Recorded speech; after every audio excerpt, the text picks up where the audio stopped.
Welcome viewers, आज हम पढ़ने वाले हैं TCS on purchase. Last class में हमने सेल वाउचर पे टीसीएस को लगाना सीखा था, तो इस क्लास में हम परचेज पर उसका इफेक्ट देखेंगे।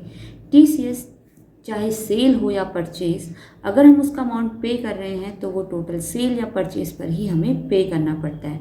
इस क्लास में हम परचेज की एंट्री के साथ जीएसटी का इफेक्ट भी देखेंगे कि जीएसटी के बाद हम टीसीएस को कैसे लगाएंगे। तो स्टार्ट करते हैं। यहाँ पर मैंने एक कंपनी का क्रिएशन करा है टीसीएस ऑन परचेज के नाम से। किसी भी चीज़ को भी अनेबल नहीं करा है तो एक एक करके हम उन्हें अनेबल करते हैं। तो यहाँ पे साथ ही साथ मैं आपको जीएसटी के कॉन्सेप्ट को समझाऊंगी। तो उससे पहले हम एक बिल देखेंगे जो कि हमें हमारी पार्टी ने दिया है जब उसने हमें सेल करी है। हमें उसी एंट्री को परचेज में पास करना है, तो कैसे हम करेंगे ये देखते हैं। ये एक बिल है जो कि हमें मिला है, ठीक है। तो हमारी पार्टी ने हमें टिम्बर सेल किया है, ठीक है।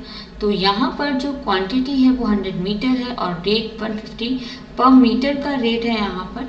तो जो रेट है वो ये है हमारा 15,000। तो इस एंट्री को हम किस तरह से परचेज में करेंगे ये हम देखते हैं। ये सेल वाउचर की एंट्री है जो कि हमारी पार्टी ने सेल की थी हमें, तो उसकी एंट्री पास की और हम इसे परचेज में करने वाले हैं। तो कैसे हम करेंगे ये देखते हैं। तो सबसे पहले हम यहाँ पर F11 करेंगे और F11 करने के बाद हम जीएसटी को अनेबल करेंगे।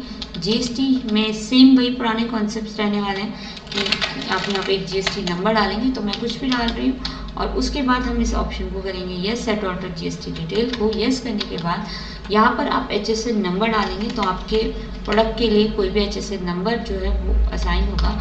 HSN नंबर हमें जीएसटी में डालना कंपल्सरी हो गया था 1 अप्रैल 2021 से। उसके बाद हम इसे करेंगे टैक्सेबल और यहाँ पर हम रेट को एंटर कराते हैं। तो जिस पर्सन से हम जीएसटी एप्लीकेबल कर रहे हैं उस पर्सन को हम यहाँ पे डाल देंगे। तो मैं इसे 18 कर लेती हूँ और उसके बाद यहाँ पर हम इसे एक्सेप्ट करा लेते हैं। एक्सेप्ट कराने के बाद हम आएंगे टीसीएस में और टीसीएस को अनेबल करेंगे। तो सेम टीसीएस रजिस्ट्रेशन नंबर हमसे पूछेगा। तो यहाँ पर टीसीएस को अनेबल कराने के बाद 10 रजिस्ट्रेशन नंबर यहाँ पर हमें डालना है। तो यहाँ पर हम इसे एंटर कराएंगे। देन यहाँ पर हम इसे कंपनी रखते हुए और सेट ऑल्टर रिस्पॉन्सिबल पर्सन की डिटेल को ऑल्टर कराएंगे। तो ये सब चीज़ें हमने सेल की एंट्री में भी की थी। तो उसके बाद जो इसके लिए रिस्पॉन्सिबल होगा उस पर्सन का नाम यहाँ पर आप एंटर कराएंगे और जो भी उसकी सभी डिटेल है वो आप यहाँ पे फिल करेंगे। मैं इसे कंट्रोल इसे एक्सेप्ट करा दे रही हूँ। देन यहाँ पर इसे अगेन कंट्रोल करने के बाद मैं इसे एक्सेप्ट करा देती हूँ। तो सिंपली अब हम आएंगे अपने वाउचर की एंट्री में। वाउचर में हमने F9 में से एंट्री को पास करना है। F9 में उससे पहले हम बिल को देख लेते हैं।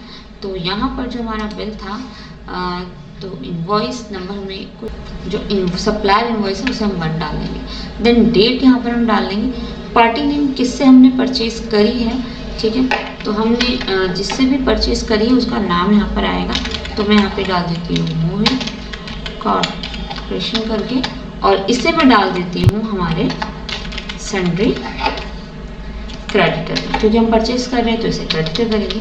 देन यहाँ पर हम टीसीएस को एप्लीकेबल करेंगे और यहाँ पर इस पर्सन के लिए डालेंगे कि वो किस तरह का वर्क करता है। तो यहाँ पे कंपनी रेजिडेंस में इसमें डाल देती हूँ और यहाँ पर वो बस यहाँ पर ध्यान देंगे, अगर आप CGST और SGST लगा रहे हैं मतलब लोकल सेल कर रहे हैं तो आप स्टेट को चेंज नहीं करेंगे। अगर आप इंटर स्टेट सेल कर रहे हैं मतलब अपने स्टेट से बाहर सेल कर रहे हैं तो उस कंडीशन में आपको पार्टी के में स्टेट को भी चेंज करना पड़ेगा। तो मैं CGST और SGST एप्लीकेबल करूँगी यहाँ पर। तो मैं यहाँ पर अपने पार्टी के लिए GST नंबर डालूंगी, ठीक है, और इसे एक्सेप्ट।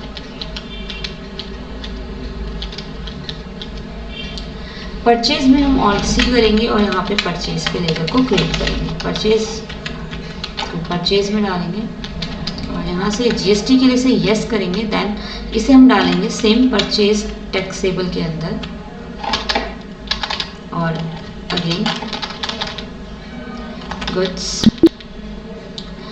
ऑल्ट सी करते हैं। तो अगर मैं स्लैब रेट की बात करूँ तो अगर हम स्लैब को देखते हैं तो हमारे स्लैब रेट में जो कि हमने लास्ट क्लास में भी डिस्कस किया था कि किस परसेंट से हम टीसीएस को एप्लीकेबल करते हैं, वो सभी चीज़ें यहाँ पर हैं, ठीक है, ये आप देख लेंगे। मैं timber obtain than under the forest lease पर इसको एप्लीकेबल करें, जो कि 2.5% का है, ठीक है। 206C सेक्शन इस पर अप्लाई हो रहा है, तो इसे करते हैं। तो मैं यहाँ पे टिम्बर बना लेती हूँ। मैंने टिम्बर खरीदा है। अगर आप सेल की एंट्री में देखेंगे तो टिम्बर पे ही हमारी जो TCS है उसे दिखाया गया। तो उसके बाद टिम्बर मैंने बना लिया। देन यूनिट में से बना लेती हूँ MTR, मीटर, MTR,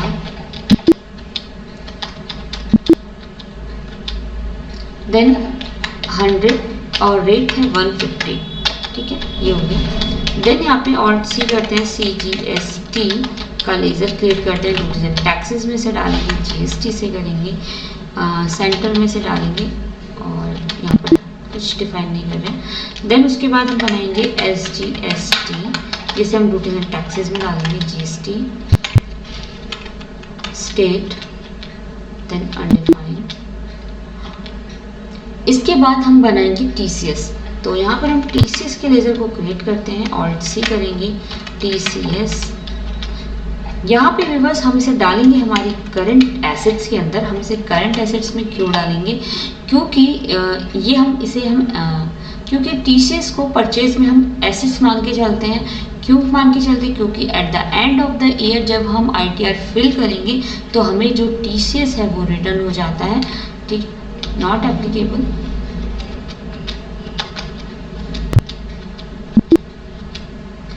तो किस परसेंट से आप लगा रहे हैं वो परसेंटेज आप यहाँ पे डालेंगे,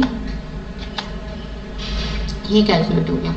लेकिन यहाँ पर अगर आप ध्यान देंगे, मेरा आ रहा है 375, और अगर आप सेल की एंट्री में देखेंगे तो ये आ रहा है 443%। तो ये डिफरेंस क्यों आ रहा है इसे भी हम देखते हैं।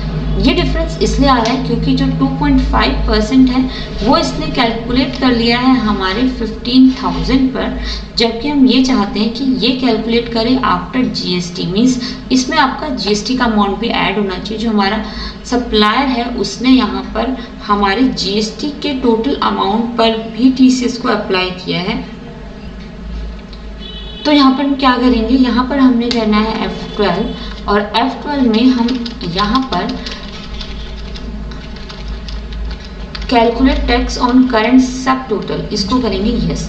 मीन्स हम ये चाहते हैं जो कैलकुलेशन हो वो सब टोटल पे हो, इसको यस करते हैं। और अब आप देखेंगे कि हमारा जो अमाउंट है वो चेंज हो गया।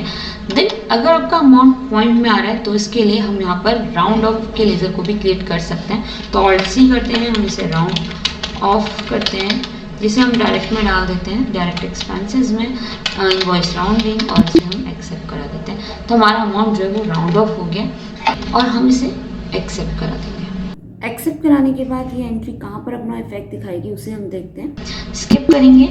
स्किप करने के बाद हम जाएंगे बैलेंस शीट में, और तो करंट एसेट्स पे एंटर करते हैं। तो यहाँ पर हमें TCS जो है दिखा रहा है कि इतना हमारा जो TCS है वो अप्लाई हुआ है।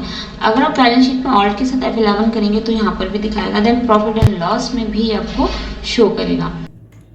तो इस तरह से हम परचेज की एंट्री पास करते हैं with the TCS। I hope आपको ये समझ में आया होगा।